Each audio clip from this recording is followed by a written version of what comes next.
Hi students. So under unit 1, today we are going to discuss the first topic, that is see the question.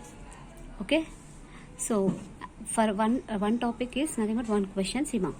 Define contract and bring out essential features of a valid contract, or else all agreements are not contract but all contracts are agreement. Discuss. So for these two questions you have to write the same answer. Once you see define contract and bring out essential features of a valid contract. All agreements are contract but all contracts are all agreements are not contracts but all contracts are agreement. Discuss. So very important questions. Okay. So first of all, here we are going to discuss the actual what is the meaning of a contract. See here, definition and meaning. A relationship created between two or more persons, okay, within the with the willingness in a serious manner to do or not to do something, and which can be enforced in a court of law, can be known as a contract. So here actually what is the meaning of contract means nothing but two persons those who want to enter into an agreement. Okay, there should be a willingness. అంటే వాళ్ళు మనస్ఫూర్తిగా ఒక ఏమంటాం, ఇద్దరు కానీ లేకపోతే ఇద్దరు కానీ ఎక్కువ, ముగ్గురు కావచ్చు, ఓకే, అంతకన్నా ఎక్కువ కూడా కావచ్చు.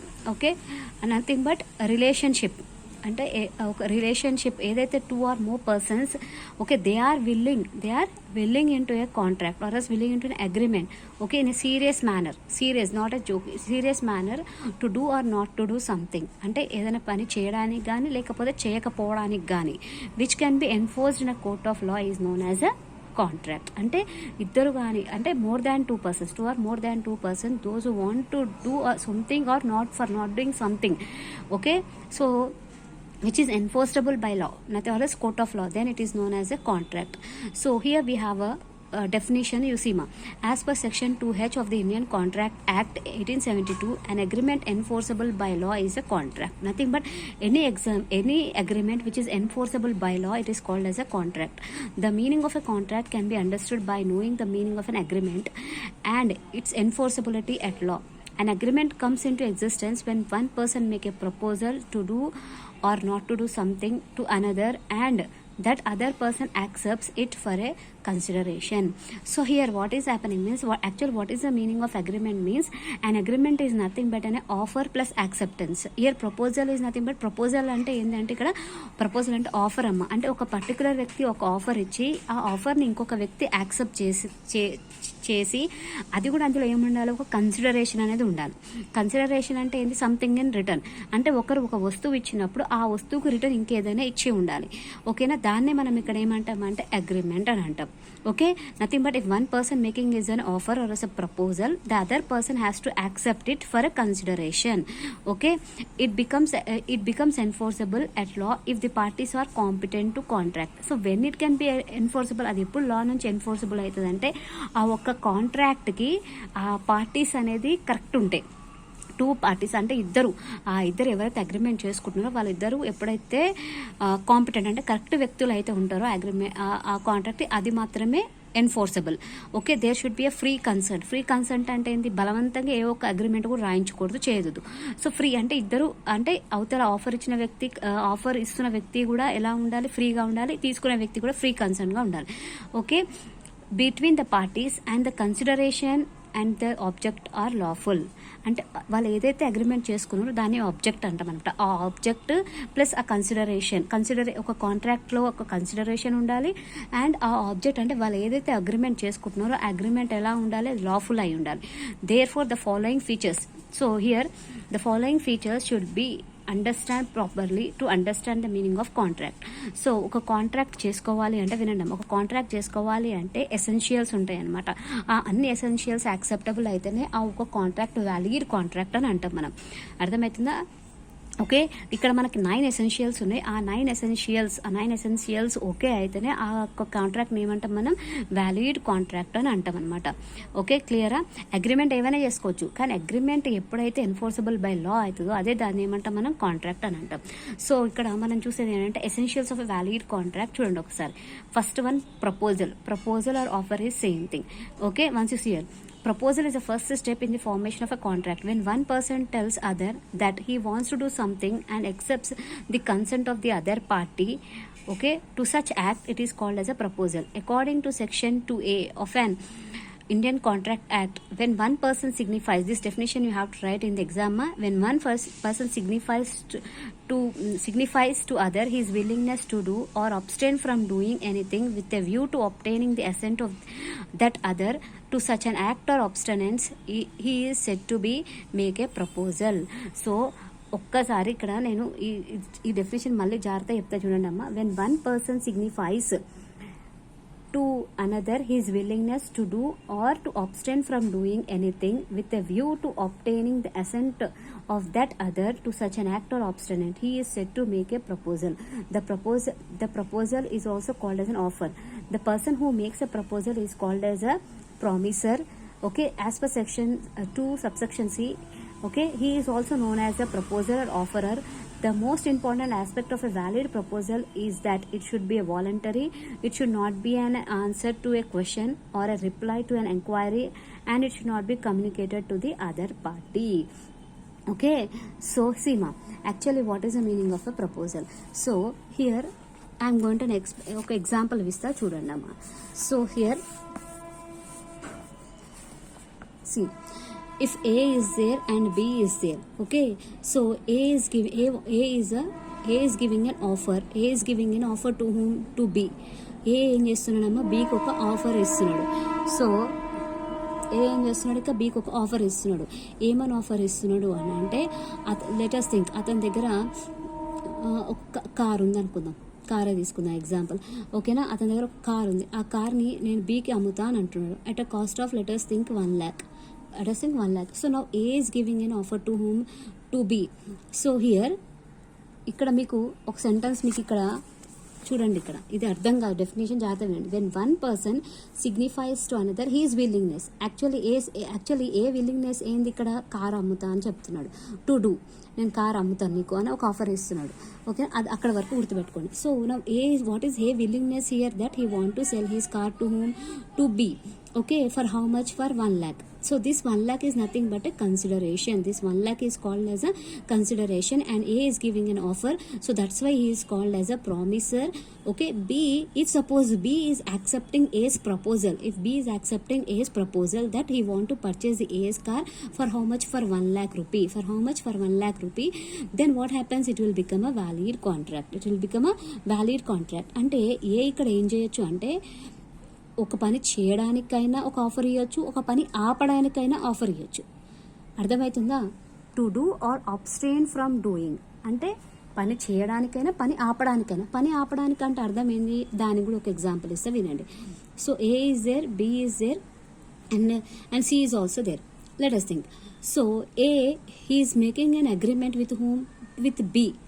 Okay, A is making an agreement, nothing but A is giving an offer to B that for B what he is saying is you should not sell your car to C. So యాక్చువల్గా వీళ్ళిద్దరు ఒక offer ఏమిస్తున్నాడు, బీకి car అమ్మాలని ఉంది. Let us think, బీకి అతని car cell చేయాలని ఉంది. Cell చేయాలి అని ఉంటే, సో ఫస్ట్ ఏం చెప్తున్నాడు బీ కంటే, నువ్వు నీ కార్ని సికి సెల్ చేయకు, నువ్వు సెల్ చేయకపోతే నీకు ఒక 10,000 రూపీస్ నేను ఇస్తాను, నీకు ఒక 10,000 రూపీస్ నేను ఇస్తాను. అర్థమవుతుందమ్మా? అంటే ఇక్కడనేమో విల్లింగ్నెస్ టు డూ, ఇక్కడ నేను ఏం చెప్తున్నా, విల్లింగ్నెస్ నాట్ టు డూ. అంటే ఇక్కడ అర్థమైంది అంటే చేయడానికి, ఒక ఆఫర్ అనేది చేయడానికి కానీ చేయకపోవడానికి కానీ రెండుకి ఇస్తున్నాడు అనమాట. అంటే ఆఫర్ అని ఎలా ఉంటుంది, చేయడానికి కానీ ఒక పనిని ఆపడానికైనా కానీ, ఓకేనా. సో అది ఇక్కడ మీనింగ్. ఇక్కడ చూడండి ఒకసారి మీనింగ్ చూడండి ఇక్కడ. So when one person signifies another his willingness to do or to abstain from doing anything with a view to obtaining the assent of that other, such an act or abstinence, he is said to make a proposal. దాన్ని మనం ఏమంటామమ్మా, ఒక offer అని అంటాం, proposal అని అంటాం. So ఇక్కడ ఎవరైతే offer ఇస్తున్నారో ఆర్ఎల్స్ ఎవరైతే ప్రపోజల్ ఇస్తున్నారో అతన్ని ఏమంటాం మనం, ప్రామిసర్ అంటాం, ఆర్ ప్రామిసర్ అని అంటాం, లేదా ఆఫర్ అని అంటాం. ఓకే, సో ఇక్కడ ఆఫర్ కూడా ఎలా ఉండాలి అంటే వాలంటర్లీ, అంటే ఇష్టపూర్వకంగా ఆఫర్ ఇచ్చి ఉండాలి. ఓకే, అది ఆఫర్, అది ప్రపోజల్ యొక్క meaning. Next coming to the acceptance. So who is called as an acceptance you see here.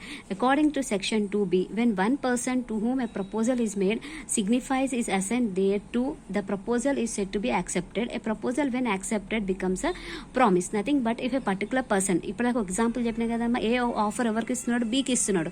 అయితే ఆ ఆఫర్ని ఎవరైతే ఆఫర్ని ఇచ్చిన ఆఫర్ని ఎలా యాక్సెప్ట్ చేస్తున్నారో దాన్ని ఏమంటాం మనం, యాక్సెప్టెన్స్ అని అంటాం. ఎవరైతే యాక్సెప్ట్ చేస్తున్నారో వాళ్ళని ఏమంటాం మనం, యాక్సెప్టర్ అని అంటాం, లేదా ప్రామిసీ అని అంటాం. Okay, the acceptance should be given without any conditions. So acceptance అనేది అతను ఎలా ఉండాలి, అతనికి కండిషన్, అతను నచ్చితేనే యాక్సెప్ట్ చేయాలి. So any bargain makes it invalid. The person to whom a proposal is made or who accepts it, it is called as a promisee. Here he can also be called as acceptor or offeree. Only those proposals will become a promises which are accepted by the promisee.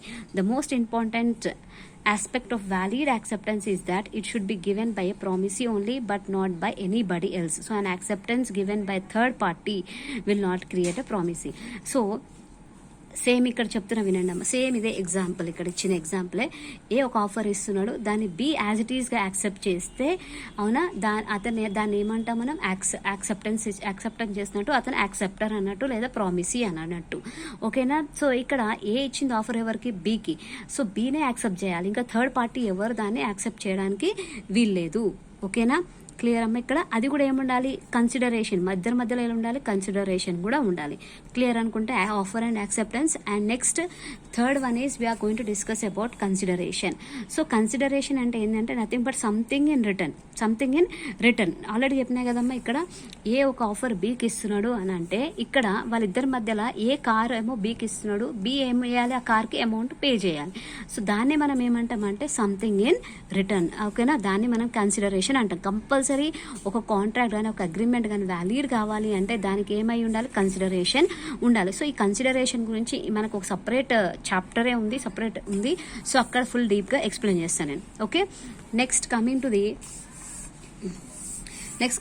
competent parties. So who is called as a competent party? See here, the promiser or a promisee should be competent to the contract according to the law, the nation, so as to make their agreement enforceable by law. According to section 11, okay, of Indian Contract Act, every person is competent to contract who is age of majority according to law to which he is subject to, or who is of sound mind and who is not disqualified from contracting by any law of which he is a subject. So nothing but who is called as a competent parties అంటే వాళ్ళు first of all major అయి ఉండాలి అమ్మ, sound mind అంటే తెలివితో ఉండాలి, అంటే ఇంకొకటి ఏంటంటే నాట్ డిస్క్వాలిఫైడ్. ఓకే, అంటే ముందు ఏవైనా కాంట్రాక్ట్స్ చేసి ఆ కాంట్రాక్ట్ని బ్రేక్ చేయడం కానీ అలాంటి ఏమైనా ఫ్రాడ్స్ చేయడం అలా ఉండకూడదు అనమాట. సో వాళ్ళే కాంపిటెంట్ పార్టీస్ అని అంటాం. ఓకే, సో ఎవరిని కాంపిటెంట్ పార్టీస్ అంటామమ్మా, ఫస్ట్ ఆఫ్ ఆల్ మేజర్ అయి ఉండాలి, సౌండ్ మైండ్ అయి ఉండాలి, యాజ్ పర్ ది లా అతను ఎప్పుడు డిస్క్వాలిఫై అయి ఉండకూడదు. Seema here. So who is called as a competent parties nothing but A person అంటే అతను మేజర్ అయి ఉండాలి. ఎవరిని మేజర్ అని అంటామమ్మా, మోర్ దాన్, ఓకేనా, ఎవరిని మేజర్ అంటాం, మోర్ దాన్ 18 years ఉన్న వాళ్ళని మనం ఏమంటాం, 18 years ఉన్న వాళ్ళని ఏమంటాం, మేజర్ అని అంటాం. ప్లస్ సౌండ్ మైండ్ అయి ఉండాలి, అంటే అగ్రిమెంట్ అర్థం చేసుకునే వ్యక్తి అయి ఉండాలి. అగ్రిమెంట్ ఏదో రాసుకుంటాం, ఏ కాంట్రాక్ట్ అయితే మనం ఎంటర్ అవుతున్నామో ఆ కాంట్రాక్ట్ మనకు అర్థం అయి ఉండాలి. అలాంటి వ్యక్తి సౌండ్ మైండ్ అని అంటాం. ఇంకొకటి ఏంటి, ఈ షుడ్ నాట్ బి డిస్క్వాలిఫైడ్, అంటే పాస్ట్లో అతను ఎప్పుడైనా కానీ ఇన్సాల్వెంట్ అవ్వడం, ఓకేనా, ఏదైనా కాంట్రాక్ట్ ఫ్రాడ్ చేయడం, ఏదైనా కాంట్రాక్ట్ విషయంలో ఇల్లీగల్ అయి ఉండడం, అలాంటి వ్యక్తితో కూడా ఎనీ అగ్రిమెంట్స్ చేసుకోవద్దు. సో వాళ్ళని కాంపిటెంట్ పార్టీస్ అని అనమనమాట. అంటే కాంపిటెంట్ పార్టీస్ అంటే ఎవరు, ఇక్కడ ఫస్ట్ మేజర్ అయి ఉండాలి, సౌండ్ మైండ్ అయి ఉండాలి. ఇంకొకటి ఎప్పుడు కూడా యాజ్ పర్ ది లా ఎప్పుడు కూడా అతను డిస్క్వాలిఫైడ్ అయ్యి ఉండకూడదు. ఓకేనా, ఇన్ కేస్ ఏదైనా అగ్రిమెంట్ మైనర్తో అగ్రిమెంట్ అయితే మాత్రం అది ఇన్వాలిడ్ అవుతుంది, వాయిడ్ అబ్ ఇష్యూ అవుతుంది అనమాట. ఓకేనా, సో మైనర్తో అగ్రిమెంట్ చేసుకునేటప్పుడు చాలా జాగ్రత్తగా ఉండాలి.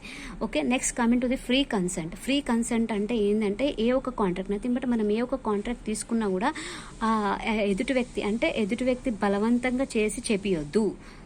అర్థమవుతుందా? బలవంతం ఫోర్స్ కానీ, అన్డ్యూ ఇన్ఫ్లుయెన్స్ కానీ, ఫియర్ భయపెట్టడం కానీ అలాంటివి చేయకూడదు అనమాట. అలాంటివి చేస్తే దాన్ని వ్యాలిడ్ అగ్రిమెంట్ కానీ వ్యాలిడ్ కాంట్రాక్ట్ అని మాత్రం మనం ఇక్కడ చూడాలి.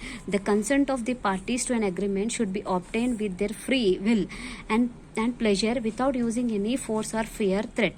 According to section 13, 2 or more persons are said to be consent when they agree upon the same thing in a same sense. అంటే ఒకరు ఆఫర్ అయితే ఏదైతే ఇస్తున్నారో ఆఫర్ని యాజ్ ఇట్ ఈస్గా యాక్సెప్ట్ చేస్తేనే దాన్ని ఫ్రీ కన్సెంట్ అంటాం అనమాట.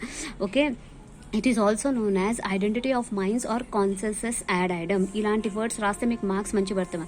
It is also known as identity of minds or consensus ad ఐడమ్.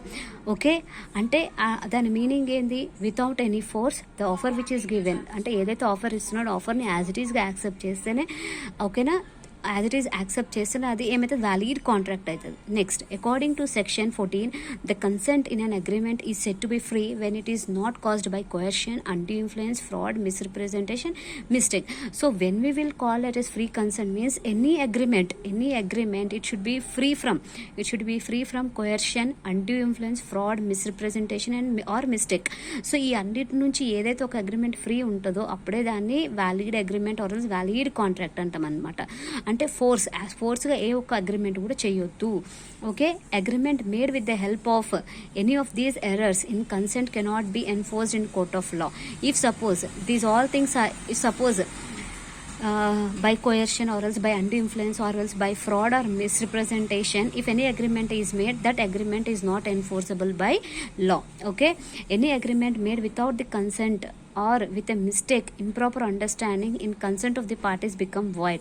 Okay, an agreement made by using coercion, undue influence, fraud and misrepresentation becomes voidable. So it can be avoided by the party against whom such error was used. So ఇప్పుడు బలవంతంగా చేసి ఏదైనా agreement చేయించుకున్నా అంటే బలవంతం చేసి fraud ఏమైనా చేసి ఒక అగ్రిమెంట్ చేసుకున్నా ఆ అగ్రిమెంట్ని ఏం చేయొచ్చామో మనం కోర్టుకు వెళ్ళి ఆ అగ్రిమెంట్ని క్యాన్సిల్ చేసుకోవచ్చు. అంటే ఏదైతే మనం కాంట్రాక్ట్ చేసామో బలవంతంగా దాన్ని క్యాన్సిల్ చేసుకోవచ్చు. అదే మిస్టేక్ వల్ల అయితేనేమో దాన్ని ఒకసారి రెక్టిఫై చేసుకోవచ్చు. కానీ బలవంతంగా ఏదైనా అగ్రిమెంట్లో మాత్రం ఎంట్రీ అయితే మాత్రం దాన్ని ఏం చేయొచ్చు, కోర్టుకి వెళ్ళి దాని నుంచి మనం బయటికి రావచ్చు, అంటే అగ్రిమెంట్ని క్యాన్సిల్ చేయించుకోవచ్చు. Okay, next coming to the 6th one, lawful consideration and object. So lawful consideration and object. So ఏదైతే మనం అగ్రిమెంట్లో ఎంట్రీ అవుతున్నాం, nothing but the agreement which we're going to enter, that agreement should be in that agreement there should be a consideration. What should be a lawful consideration should be there and object also. Okay, see here, existence of consideration in every agreement is not sufficient. It must be a lawful consideration. అంటే ఇప్పుడు ఒక 2 lakhs worth ఉన్న కార్ని నేను 10,000కి ఇస్తున్నా అంటే అది worth 10,000కి agreement 10,000కి నేను అమ్ముతున్నా అంటే అది వాల్యూబుల్ అయినా, అది వర్తబుల్ అయినా? సో 2 lakhs కార్ని 10,000కి అగ్రిమెంట్ చేసుకుంటున్నామంటే అది వాల్యూ కాదు. సో అందుకే దానికి అనుగుణంగా లాఫుల్ అయి ఉండాలి. కన్సిడరేషన్ కూడా ఎలా ఉండాలి, ఏదైతే దానికి సఫిషియంట్ అయి ఉండాలన్నమాట. More over the object of an agreement should also be lawful so as to enforce in court of law. According to section 23 of Indian Contract Act 1872, consideration or object in an agreement is said to be lawful unless if it is forbidden by law, it is of such a nature that it is permitted. ఈ points పక్క రాయాలమ్మా, చూడండి. It is forbidden by any law or it is such a nature that is permitted, it would defeat the provisions of any law, it is fraudulent or okay. Next, it involves or implies injury to the person or property or another or the court regards it as an immoral or opposed to public policy. Any agreement made with an unlawful object or unlawful consideration becomes void and will not be enforceable by law. So ఏదైనా ఒక agreement ఏదైనా ఒకటి చేసుకుంటున్నప్పుడు first of all ఏముండాలి, అది లాకి వ్యతిరేకంగా ఉండకూడదు. Okay, it should be permitted as per the provisions of our country. అంటే మనకు ప్రొవిజన్స్లో ఉండాలి, లాలో. ఓకేనా, అది దానివల్ల మనం చేసుకున్న అగ్రిమెంట్ వల్ల ఇంజూరీ అయి ఉండదు, అంటే ఒకరు నష్టపోవద్దు. ఓకేనా, ఇంకొకటి యాజ్ పర్ ది కోర్ట్ అంటే as per the public policy ప్రకారంగా అది ఇమ్మోరల్ అయి ఉండకూడదు. ఓకేనా, అలాంటి అగ్రిమెంట్ ఒకవేళ అలాంటివి ఏమైనా ఉంటే అది ఏమవుతుందమ్మా, వాయిడ్ అగ్రిమెంట్ అవుతుంది and it is not enforceable at law. Okay, next, agreements not declared as void. So even we will be having a certain agreements which are not declared void. So what are those agreements means once you see here, అంటే కొన్ని agreements ఎలా ఉంటాయి అంటే void అయి ఉండవు, కొన్ని agreements ఉంటాయి అయితే వాయిడ్ అంటాం, కానీ కొన్ని సిచ్యువేషన్స్కి అవి వాయిడ్ కావు. సో ఎలాంటి సిచ్యువేషన్స్ ఒకసారి చూడండి. The Indian contract act 1872 has declared 5 agreements as void agreements. They are not enforceable in any court of law in India, even though they possess all the above seen requirements of a valid contract. Okay, they are known as expressly declared void agreements. They are as under. So ఈ agreements చూడండి ఒకసారి. Agreements in restraint of lawful marriage, agreements in restraint of lawful trade, agreements in restraint of illegal proceedings, agreements in meaning of which is uncertain, agreements by way of wages. So regarding these topics again we are going to learn separately. So first అయితే ఇక్కడ వినండి. అంటే కొన్ని agreements ఉంటాయన్నమా, ఆ agreements ఎలాంటివి అంటే వాటిని void అని అనలేం, కానీ ఎక్సెప్ట్ ఈ 5 ఉన్నాయి చూడండి. ఇక్కడ చూడండి. They are enforceable in any court of law in India. They are not enforceable in any court of law in India, even though they possesses all the above seen requirements of a valid contract. Okay, so agreements in restraint of lawful marriage. So marriage చేసుకుంటాం. So దానికి అనేది ఓకేనా agreement ఉన్నా కూడా అక్కడ ఏమవుతుంది, ఇలాంటివన్నీ ఏమైతాయి అంటే ఇక్కడ చూడండి. They are known as express declared void agreements. ఇలాంటి వాటిని మనం ఏమంటాం, వాయిడ్ అగ్రిమెంట్స్ అంటాం అనమాట. Agreements in registration of lawful trade, okay, legal proceedings. Okay, next agreements the meaning of which is uncertain. అంటే అన్సర్టైన్ ఏంటంటే అనుకోకుండా కొన్ని అయిపోతుంటాయి. ఒక అగ్రిమెంట్ చేసుకుంటాం, అవునా, అన్సర్టైన్లీ అగ్రిమెంట్ ఇన్ కేసు రేపు సేమ్ ఎగ్జాంపుల్ తీసుకుందాం, కార్ ఎగ్జాంపుల్ తీసుకుందాం. ఏ బీకి కార్ వాళ్ళిద్దరి మధ్యలో అంతా ఓకే అయ్యింది. సో రేపు బీకి కార్ ఏ డెలివరీ ఇచ్చేయాలి, కానీ ఆ కార్ అన్ఫార్చునేట్లీ ఆ రోజు నైట్ ఆ కార్ ఏమైంది, యాక్సిడెంట్ అయింది అనుకుందాం. సో దాన్ని ఏం చేయగలుగుతాం మనం, సో అలాంటివన్నీ ఏమైతే వాయిడ్ అవుతాయి అనమాట, దాన్ని ఏం చేయలేము అనమాట.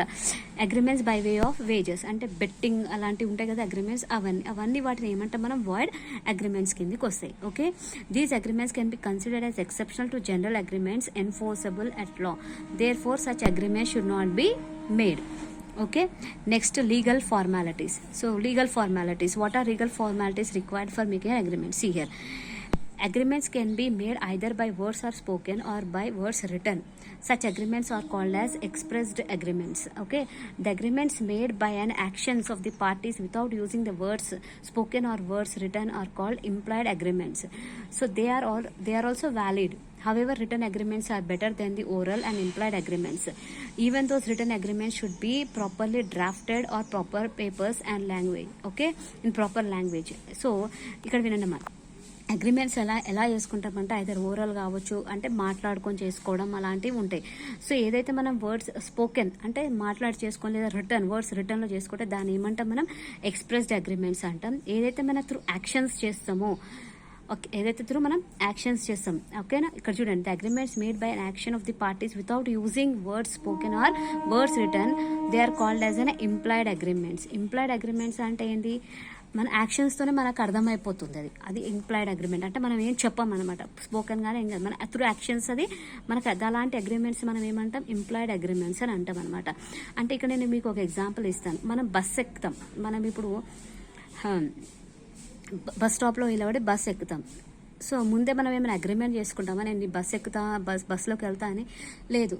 అయితే ఆ పర్టికులర్ రూట్ ఏదైతే బస్ వస్తుందో మనం ఏం చేస్తాం, బస్ ఎక్కుతాం, బస్ ఎక్కిన తర్వాత టికెట్ తీసుకుంటాం.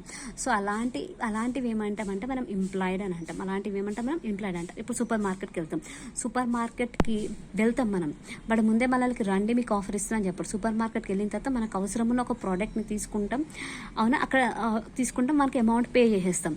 సో అలాంటి వాటిని మనం ఏమంటాం, మనం ఇంప్లాయిడ్ అని అంటాం అనమాట. ఓకే, సో మనం నార్మల్గా ఏమైనా అగ్రిమెంట్స్ ఏమైనా చేసుకుంటే అవి ఎలా ఉండాలి అని అంటే అవి త్రూ రిటర్న్ ఉంటేనే better. And it should be in correct understanding, మంచి లాంగ్వేజ్ ఉండాలి, విట్నెస్లు ఉండాలి. అంటే ఏమైనా అగ్రిమెంట్స్ చేసుకుంటే అలాంటప్పుడు okay, they should be sign by parties in the presence of at least 2 adult witness. If they involve financial transactions, proper stamp duty should be paid. So nothing but if they are involving in any financial transaction, there should be a proper stamp duty. Okay, if they involve transfer of immovable property, they should be registered with the register of immovable properties. So if suppose they are purchasing any immovable movable అంటే land కావచ్చు, ఈ building కావచ్చు, అలాంటివి ఏమైనా purchase చేస్తే అవి ఎక్కడ చేసుకుంటామమ్మా మనం అగ్రిమెంట్ రిజిస్టర్ ఆఫీస్లో చేసుకుంటాం అనమాట. Okay, these are known as legal formalities. Agreements made without the following legal formalities will become unenforceable at law on technical grounds. Therefore, all formalities should be fulfilled to make the agreement enforceable by law. So, ఏదైతే ఒక agreement మనం చేసుకుంటున్నామో, ఏదైతే contract మనం చేసుకుంటున్నామో అది fulfil కరెక్ట్గా ఉండాలి అంటే దాని ఒక లీగల్ ఫార్మాలిటీస్ అన్నీ ఫుల్ఫిల్ చేయాలి. అలా ఫుల్ఫిల్ చేస్తేనే దాన్ని ఏమంటాం, వ్యాలిడ్ కాంట్రాక్ట్ అని అంటాం. Next, creating legal obligations. Creating legal obligations అంటే ఇక్కడ చూడండి, according to sir William Anson, A British judge and an expert of law of contract, the agreement should be capable of creating legal obligations between the parties so as to enforceable by law. One party should be empowered to take the legal action if the other party fails to fulfill his obligation under the agreement. It is known as creating legal obligations. A friendly agreement, social agreements or domestic promises do not create legal obligations, so they cannot be enforceable at court of law. Therefore, the parties of an agreement should be serious about the obligations they want to create through an agreement. If the parties of an agreement mutually agree not to sue each other on the breach of the contract, such agreements also becomes unenforceable at law. So, creating legal obligations అంటే ఇక్కడ వినండి అమ్మా, మనం ఏదైతే ఒక లా మనం ఏదో ఒక అగ్రిమెంట్ కానీ ఏదో కాంట్రాక్ట్ ఏదైతే చేసుకుంటున్నామో అది లీగల్ అయి ఉండాలి. ఓకే, లీగల్ అయితేనే ఏమవుతుంది, అది ఎన్ఫోర్సబుల్ బై లా అవుతుంది. ఓకేనా. సో ఇక్కడ ఒక వ్యక్తి ఇప్పుడు చూద్దాం, ఇక్కడ ఒక ఎగ్జాంపుల్ ఇస్తా వినండి. If suppose A want to sell his house to B, అని అనుకుందాం, ఆర్ఎల్స్ ఏదో ఒక కాంట్రాక్ట్లో అయితే ఎంట్రీ అవుతున్నారు. So A want to sell his house to B and what happened, so B ఇక్కడ రాస్తూ చూడండి, A want to sell his house to whom B. So they are entering into an agreement. Okay, so here what happened, A, he has given an offer to B and B is also accepted. Let us think around the house value is around 10 lakhs. Okay, so now here A is giving an offer to B and B has accepted to this, and B what he has said means already in advance he has paid 2 lakhs to whom, to A. Already he has paid 2 lakhs to whom, to A. So now in this situation, and B what he has said means after 3 months I will be returning remaining 8 lakhs amount. ఓకేనా. So ఇక్కడ వీళ్ళు ఏం చేస్తున్నాడమ్మో, ఒక agreement చేసుకున్నాడు ఎవరితోని, బీతోని. ఓకేనా, ఏ ఇల్లు అమ్మాలనేది B అన్నిటికీ accept అయ్యాడు. సో వాళ్ళిద్దరి మధ్యలో కన్సిడరేషన్ ఎంత ఉంది, ఇక్కడ 10 lakhs ఉంది. సో బి ఏకి 10 lakhs పే చేయాలి. సో ఫస్ట్ వాళ్ళు ఒక అగ్రిమెంట్ రాసుకున్నారు, ఏమని, ఒక 2 lakhs ఫస్ట్ ఒక 2 lakhs ఏకి పే చేశాడు, రిమైనింగ్ అమౌంట్ రిజిస్ట్రేషన్ టైం అంటే 3 months తర్వాత నేను పే చేస్తానని బి ఒప్పుకున్నాడు. కానీ ఆఫ్టర్ 3 months తర్వాత బి ఏం చేశాడు, ఇన్ కేసు అనుకుందాం, బి ఏం చేశాడు, ఆ అమౌంట్ పే చేయలేకపోయింది. అర్థమవుతుందా. సో బి అమౌంట్ పే చేయలేకపోయింది. ఇప్పుడు ఈ ఇద్దరి మధ్యలో ఏమవుతుంది, ఇది ఒకటి వాయిడ్ అగ్రిమెంట్ అవుతుంది. అవునా కదా, అమౌంట్ పే చేయకపోతే 3 months వెయిట్ చేస్తాడు.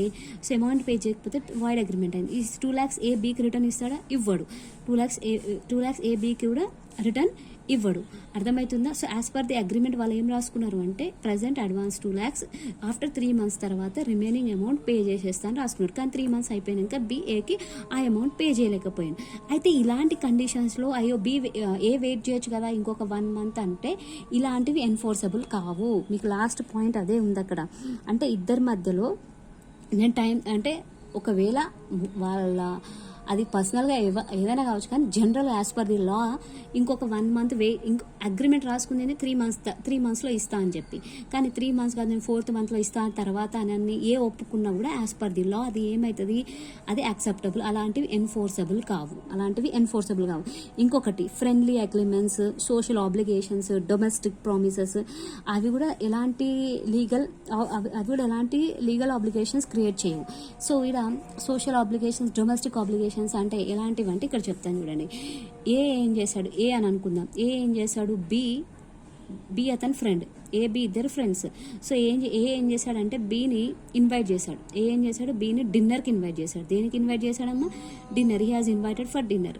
సో బి వచ్చేసరికి 8 o'clock 8 PM అనుకుందాం. సో బి వచ్చేసరికి ఏ ఇంట్లో లేడు, ఇల్లు లాక్ వేసి ఉంది. సో ఇప్పుడు ఏ పోయి నేను కోర్టులో కేసు వేస్తా అంటాడా, సారీ బి వెళ్ళి నేను కోర్టులో కేసు వేస్తా అంటే నడుస్తుందా? నడవదు. అర్థమవుతుందా? ఇది ఒక ఎలాంటి అగ్రిమెంట్? ఇది ఒక డొమెస్టిక్ అగ్రిమెంట్. ఇది ఎలాంటి అగ్రిమెంట్? ఒక ఫ్రెండ్లీ కానీ ఒక డొమెస్టిక్ అగ్రిమెంట్ అనమాట. సో ఆ ఏ ఏదో ఒక పని నుండి బయటకు వెళ్ళిపోయి ఉండొచ్చు. సో బి వచ్చేసరికి ఇల్లు లాక్ ఉంది. సో నువ్వు నా పాపం ఏం చేశాడు, అతను ఒక టాక్సీ మాట్లాడుకొని బి ఏం చేశాడంటే ఒక కారు ఏదో మాట్లాడుకొని వచ్చి వాళ్ళ ఇంటికి వచ్చేసరికి అతను లేడు. సో నాకు ట్యాక్సీ ఫేర్ కట్టిమని బి చెప్పగలుగుతాడా? చెప్పలేడు. సో అలాంటివన్నీ లీగల్ ఆబ్లిగేషన్స్ ఇవేమి క్రియేట్ చేయవన్నమాట. ఓకేనా? సో వీటిని domestic agreements or friendly agreements అని అంటారు. Okay, so these are the nine essentials features or essentials of a valid contract. ఏమేమిటి ఒకసారి చూసుకుంటామా మళ్ళీ? Proposal, acceptance, consideration, okay, competent two parties, free consent, lawful consideration and object, okay, agreement not declare to void, legal formalities creating legal obligations. ఓకేనా? So దీన్ని అర్థమవుతుంది కదా. మొత్తం ఎన్ని పాయింట్స్ ఉన్నాయి ఇక్కడ? మనకు మొత్తం 9 పాయింట్స్ ఉన్నాయి. ఓకేనా? సో క్లియరా? ఓకే మరి.